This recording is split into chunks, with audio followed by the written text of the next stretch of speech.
Good morning, everyone. I'm Riley King, and welcome to the Riley King Newscast right here on the Riley King Network. Let's begin. First up, police shooting of man in Rochester ruled justified. Let's take a listen to the video from WMUR News 9, Jennifer Crompton.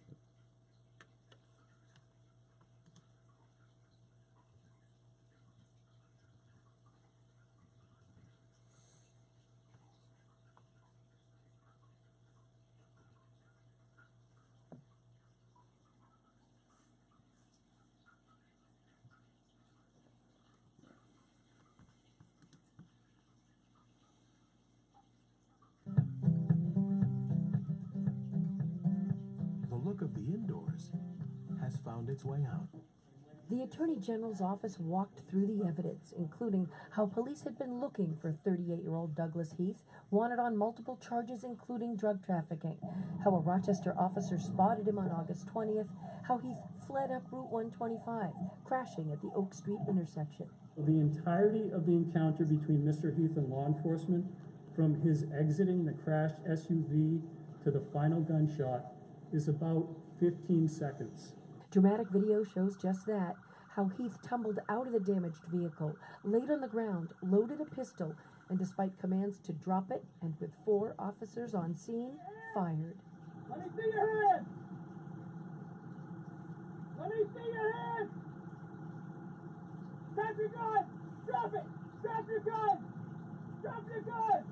Drop your gun! Drop your gun! Drop it! About a second after Mr. Heath fires his pistol a second time, he draws his left arm across his chest, again pointing his gun in the direction of Officer Lambert, Trooper Goodwin, and at least one private citizen. And Mr. Heath fires another shot, his third. And only at this time, multiple shots begin to be fired at Mr. Heath. He shot first. What can we do? Heath's daughter sitting bravely through it all to understand how it was justified. I just want everybody to realize that that's what drugs does to you. He wasn't like that beforehand. The state police colonel and the Rochester police chief shared their condolences with his daughter, and they say they're proud of the courage their officers showed in protecting the public and each other in the line of duty, something that they could face each and every day. We're live in Rochester, Jennifer Crompton, WMUR News 9.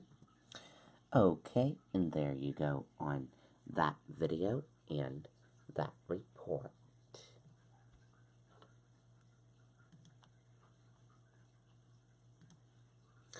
Two-year-old dies after falling from 4th floor window.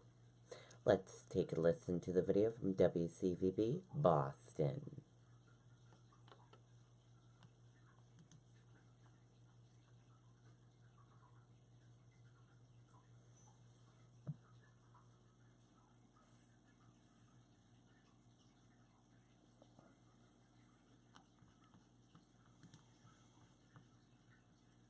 With divorce, contact Cervisi and Associates. I've been protecting consumers for years, and so has the Cervisi team. They have a proven track record. Susan, we have passionate advocates, and we protect our clients' legal rights during a divorce. Little girl's grandmother, as you can imagine, she is absolutely heartbroken tonight. Tonight, it is still not clear exactly what happened up there on the 4th floor of this apartment building, but obviously just a devastating outcome. Cell phone video shows first responders rushing that 2-year-old to an ambulance, but sadly they could not save her life. Investigators say the little girl tumbled out of a 4th floor window just after 4 o'clock this afternoon. A neighbor tells us he just saw her yesterday, and he will never forget the little girl's smile.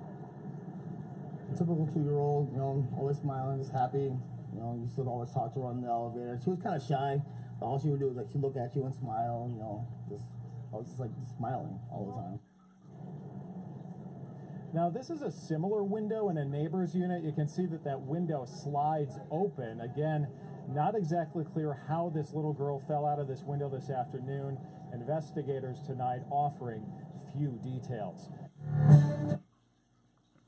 Okay, and there you go on that video and that report.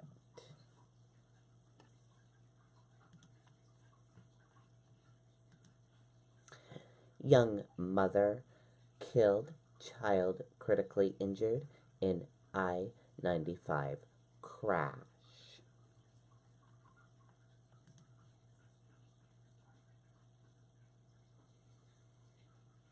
A young mother was killed and her son was seriously injured when they were struck by a tractor trailer in the breakdown lane on Interstate 95, state police said. It happened 4 miles north of Lincoln late Thursday afternoon. Troopers said the woman was holding her young son, who was out of her car when the crash took place. The woman, who was in her late 20s, was killed instantly, and her son, a toddler, was critically injured. The boy was taken to Eastern Maine Medical Center in Bangor. Troopers are investigating the circumstances of the incident. The woman's husband was notified by troopers and was at the hospital with his son. Names are expected to be released today. The northbound lanes were closed and traffic was diverted at the Lincoln exit after the crash as a team of troopers investigated.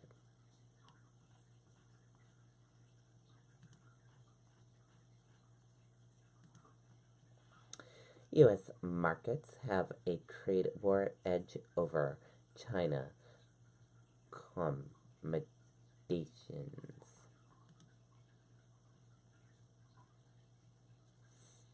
With the American market on a tear and Chinese shares on a downturn, it appears that the U.S. stocks are weathering the escalating trade warfare better than China's.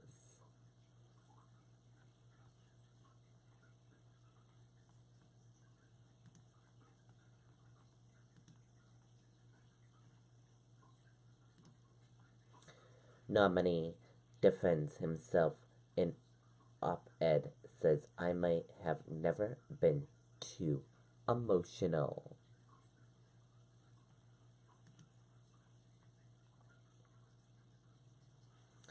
As senators took turns behind closed doors on Thursday, scheduling an additional FBI background investigation into allegations against President Donald Trump's Supreme Court nominee, Brett Kavanaugh, a key Republican said it appears to be a very thorough investigation, while Democrats called it incomplete.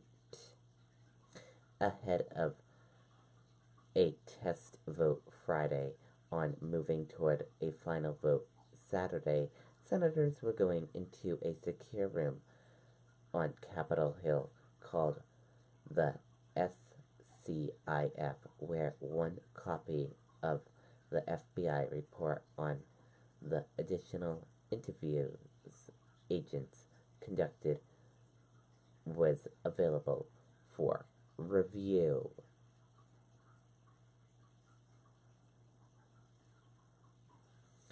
As they emerged, some Republicans said they would be outright yes votes for Kavanaugh, while Democrats suggested the White House had tied the FBI's hands by not allowing more witnesses to be interviewed. And that does it for the Riley King Newscast, right here on the Riley King Network. I hope you all have a great rest of your Friday, and I'll see you back here later on today for another newscast. And I'll have a news report coming up in a little bit. Goodbye, everyone.